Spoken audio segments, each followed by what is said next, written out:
بسم الله الرحمن الرحيم قولوا آمنا بالله وما أنزل إلينا وما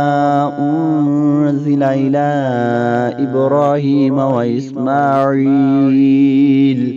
وإسماعيل وإسحاق ويعقوب والأسباط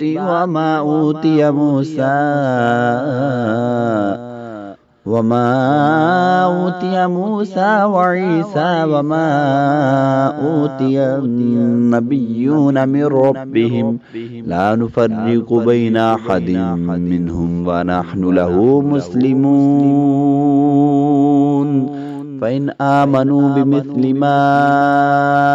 آمنتم به فقد اهتدوا وإن تولوا فإنما هم في شقاق فسيكفيكهم الله وهو السميع العليم صبغة الله ومن أحسن من الله صبغة ونحن له عابدون قل أتحاجوننا في الله وهو ربنا وربكم ولنا أعمالنا ولكم أعمالكم ونحن له مخلصون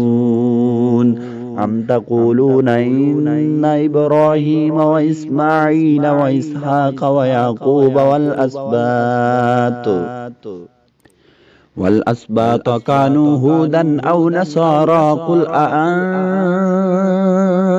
أعلم أم الله ومن أظلم ممن